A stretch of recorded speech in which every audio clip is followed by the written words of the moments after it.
Hello, and welcome to The Mind of a Therapist, a podcast where we interview psychotherapists and helping professionals what they are passionate about in order to provide you with messages of encouragement and hope.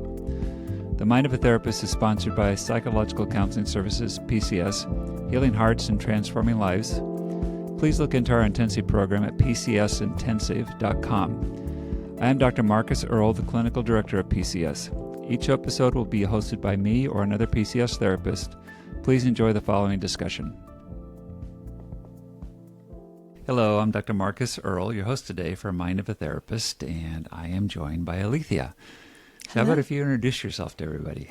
Well, my name is Alethia Wood, and I am a licensed associate counselor and soon to be associate sex addiction therapist as well. Yeah. Here at PCS. Very excited about that. Yeah. That's an accomplishment to go through that whole training process to become a certified sex addiction therapist. So congratulations. Thank you. Thank you. I'm very excited. So what would you say drew you into this field? Yeah. So I think I grew up in an environment where there was a lot of violence and chaos. And so there was this awareness that I walked around with of how much was going on inside of me. And also just this sense of, one, it's not supposed to be this way. And two, it can be better. And I just don't know how quite yet. And so it kind of put me in this place where I was in a hurry to grow up and figure that out. I also kind of had this wondering inside of, I wonder if I can figure this out, if that can somehow help me help others as they walk through their own healing process. And I didn't know what that was. I knew it meant helping people, but I didn't know what a counselor was or a therapist was at that time. But I did some volunteer work in Cambodia at a sex trafficking rescue house for a short period of time. And they actually had a counseling program there. So that's where I discovered the counseling field and was really drawn to it and knew, hey, that's what I want to do. And that's the type of work, really this work around trauma and healing. It really spoke to me.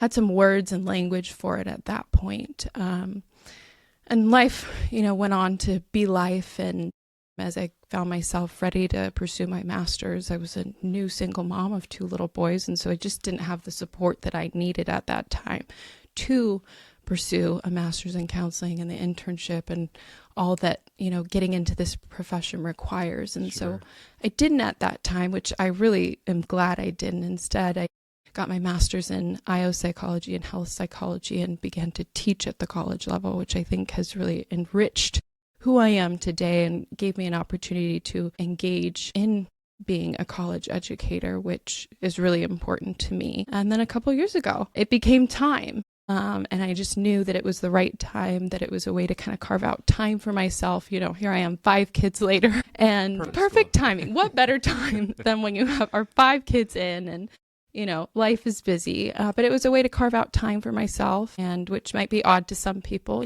how's going to school time for yourself, but it's something that I'm the first woman in my family to be able to pursue their education and complete it. And so it is not work to me. It's exciting. It's life-giving. It fills my cup to be able to do it.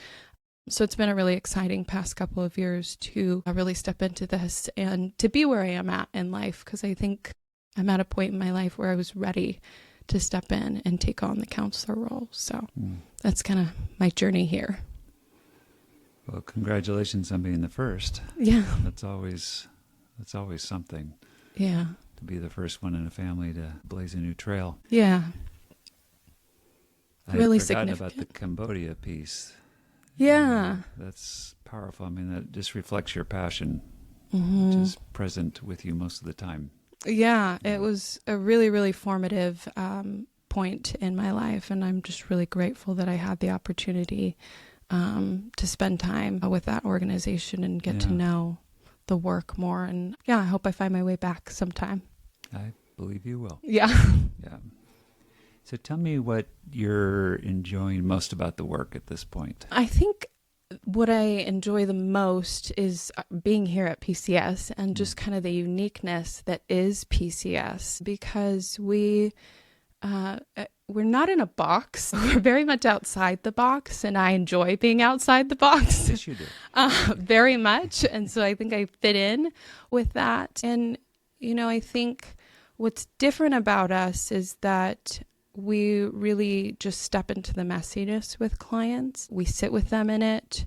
We help them to learn to sit in it. We don't try to change things. We don't try to make it okay, especially the things that our clients are coming in with. They're not okay, and they're never going to be.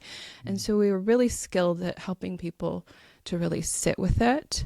And just be with themselves and learn to accept and walk through whatever it is for that person. And we challenge clients too, and really push them to places that are uncomfortable, that are hard, but that are necessary for their healing. And I think that's why people are drawn to the PCS process, is because we are kind of this no-nonsense take. Yes. And that's really healing, especially when you've come from, in a lot of pain, a lot of trauma, a lot of hurt. We really need that compassion and that truth mixed together and kind of measured out together. Because a lot of times, there was this imbalance for people where they didn't get enough of either one of those. And when you don't have that balance, it can be difficult to process. But when you have the compassion that somebody's caring for you and somebody's going to hold you accountable, that's really meaningful. Yeah, I love that. I was thinking, as you were saying right now, the no nonsense and the trauma, because trauma typically is something that's so disruptive, confusing. Things don't make sense. How could this be happening? And to have a situation or a place, and I think this is what a lot of therapists strive to do, to be straight with the person, to take all the chaos and reduce it down to something that, okay, I now understand it. So then I can work with it. Yeah, that's cool. I hadn't thought that through that much before. So how would you describe the work that you do? The work that I do, it's in probably some similar terms to what I just described. I think that I really enjoy sitting across from all of my clients and listening to them, hearing their stories, helping them to get plugged in again. I think a lot of times we're coming in because we've disconnected in some way from our experience and what has happened to us. And so I find it really fulfilling to help them kind of plug that back in and get turned on again and begin to process and feel again. Feel what I've been suppressing or pushing to the side or just burying and shoving down, hoping it's never going to come up again. Just to give them the space to let it come up and to experience it and to know that they're in a safe and space to be able to do that. And to find hope and healing in the light that is there at the end of the tunnel. Yeah. Be another strength of yours, finding hope. Yeah. I mean, you're a very positive person. Yeah. Also have a real playful nature about you. So Yes. I told a potential client the other day, I said, I think I'm a little funny. So if that works for you, I've got that going for me too. That's awesome. So what are your goals for you professionally? Yeah.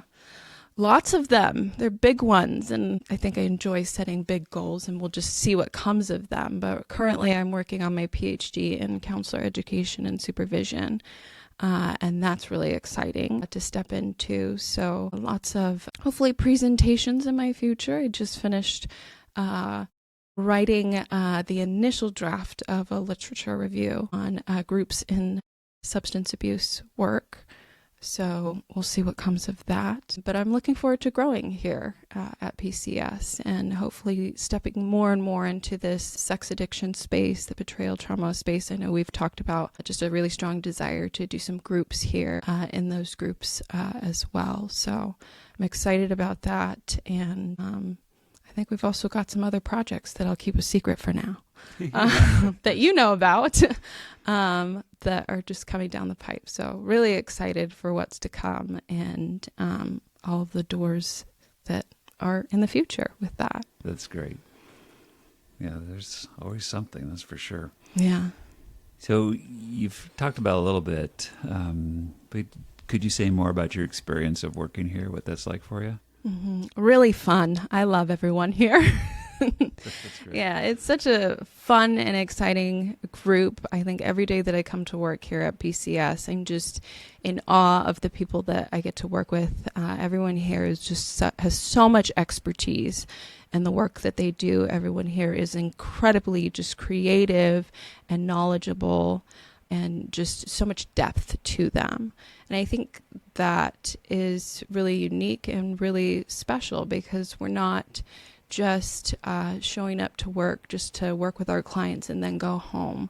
We're living life and doing life together, and congruently sharing what's going on and processing what's coming up for us in these spaces together. And that makes for, I think, a really good therapy for our clients, and it helps us not get sucked in and get burnt out in this space, because it's a really, really encouraging crew, and there's lots of space for all of us here, and I think you do a lot to foster that here, and there's a lot of benefit, I think, to it. I think we're all walking in that because of how that's fostered by you and the other supervisors here. So it is energizing. It is. Yeah. Yeah. Which is nice. It makes coming to work easier, and it makes the day while we're here, at least for me, a lot easier. Yeah. Because looking forward to you guys coming into my office, asking questions, or having some statement or comment or request, and then just talk about life too. It's a nice mix, really nice mix. Really, really supportive, and I think that keeps us energized, and that helps our intensive process, because we need that energy week after week. And so as we do this together, it's just, we're all cheering for each other, and energy. There's just so much energy in this place. Yeah. So, well, thank you. Thanks for sharing your energy with us. And, thanks for having my energy. I appreciate it. I get that. Okay, thanks, Alethia. Thanks, Marcus. Please press the subscribe button, as well as rating and providing a review of our podcast. This helps others to connect with what you have been hearing. If you have any questions, please contact us at themindofatherapist@gmail.com. These questions will be kept anonymous. I want to thank Eric Price for the wonderful music you hear in this podcast. Additionally, this podcast was created to provide accurate and authoritative information on the subject matter.